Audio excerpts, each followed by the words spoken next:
I want to ask you something. What? How about those Cowboys?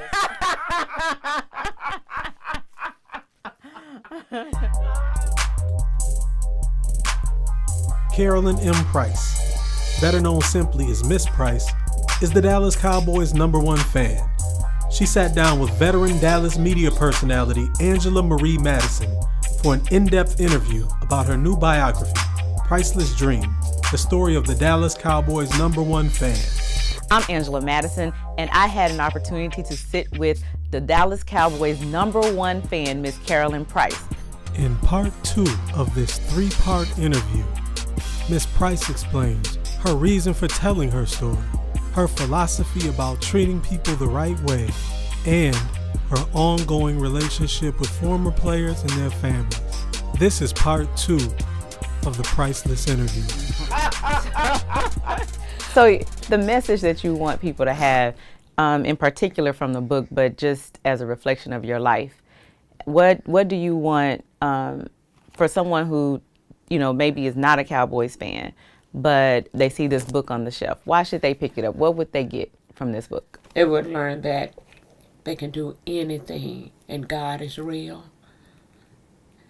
That is the only thing. I said, I can't go to heaven like this. They have to know.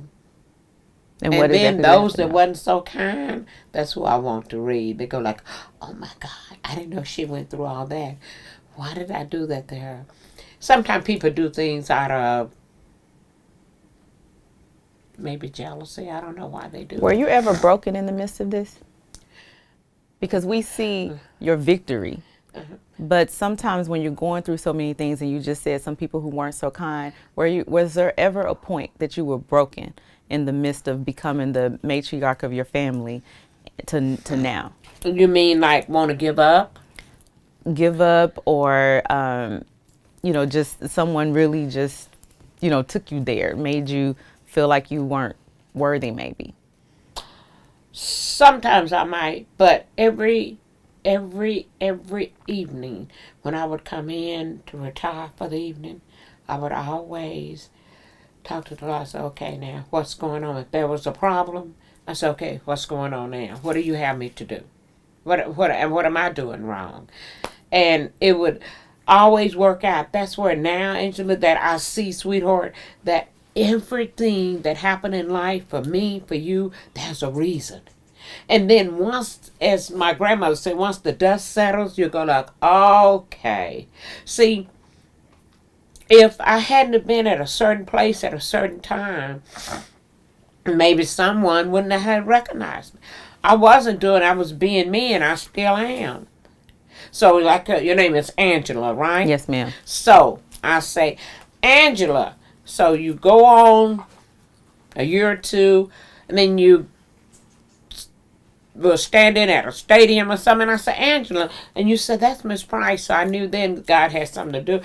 I mean, this is the most powerful organization in the world. They said in the United States, in the world. So, now, when you say Miss Price, you turn around. So that's what God gave me. That's just the way I talk all my life. Do you have anything that you would say about treating other people? Because I know even me, the first moment I walked into your home, you made me feel welcome, and you seem to not ever meet a stranger and seem to make everyone feel welcome. What is that about you? When you come up like I did, and sometimes we didn't know where we were going to even stay. Sometimes there wasn't the food that I wanted to eat, but we always managed to have something. And I always said, I'm going to make sure that I treat everyone the way I want to be treated. There are people, it's going to come a time in all our lives that we're going to need something. People go, oh, they're rich. Has nothing to do with it. Rich people hurt when their mom died. They hurt when their loved one is ill. Has nothing to do. You got to learn how to treat people. My granddaughter and my baby girl, Dee and Chloe, said, I raised them together, said, Mama, you're always doing something. And I don't know if they would have did that for us. I say, you'll never know. They're gone. I'm here. Right. So you have to make sure in this life, if you don't do what's right, trust me, take it from me, it's coming up again. Karma is not a real pretty picture. You have to make sure. There are some stories, maybe there'll be a volume 2 that I can tell that I didn't want to reveal here, but I will. God's going to give me that opportunity. So what's your purpose today? Grateful, to be thankful. My purpose is to make sure that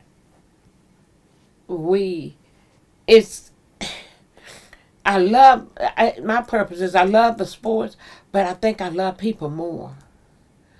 And there are people I still talk to. There are so many.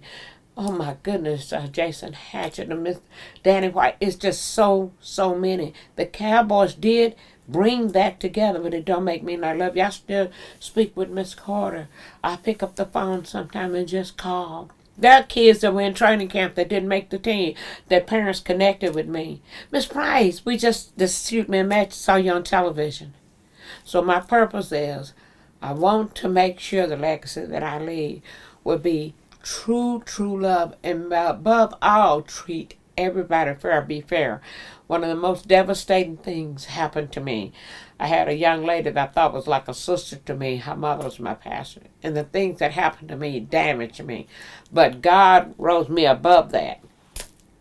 And I will never, ever hurt anyone. No, it's not worth it. See, when we realize that everything we see and do, God see it all, then we'll be a little bit careful how we treat each other. God have a purpose for you. But we have to make sure that we do what's right. And I pray to God,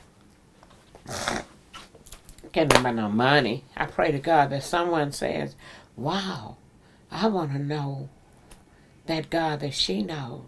How did she make it? Sometimes one of my brothers fell out sick one time. He had appendix. I didn't even know where he was for over a day, but he was at Parkland, but he couldn't give him his name. He's gone to heaven, his name Willie Moppin, and I was so upset. But then finally we got the message. Just so many things. So look, many people would listen to your story and think, wow, she's had so much loss in her life. But when you hear you and you read the words that you've put on these pages, it actually seems like you've had more gains in your life. Gains through gratitude and gains through love. Mm-hmm. I mean, how do you agree with that? How do you view that? You mean like from other people or just my lifestyle? How do you view it? Because I know for me and for many people that are looking at this, and like I said, that will read these pages, we see a lot of loss.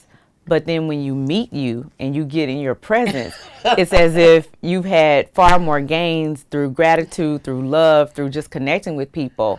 But how do you view it? I view it as being strong, being determined, knowing that it's a reason for everything, and knowing that you're not the only one, and we have to keep going. I really never ever told some of the Jones grandkids, and a lot of the people don't really know, and I didn't want, because I want them to keep loving me just as Miss Price, not because, oh my God. You don't want pity. No. Right, no pity. I hate a whiner. if you're upset, just say, Miss Price, I don't feel good, my head is hurting, let's get an aspirin, because whining doesn't move me.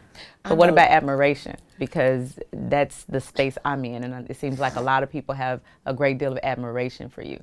So now knowing your story. I appreciate it. I thank God that, and there are some people that really love me. And guess what? Even though I may do something for someone and regret it later, I already know that's not the person I need to really do it for, but I go on anyway. But I know real people. I met this young lady, Yolanda, And they're in a training camp, just like to me. But I don't think that they know how old I am. And when I say baby, they're going like, I'm 40, I'm 30, I'm 50. And I'm going like, okay, I'm almost 100. Okay? Right. And they're going like, you are so pretty. I said, thank God. Because he told me my latter days would be my greater days. See, he keeps his word. God keeps his word. Wow.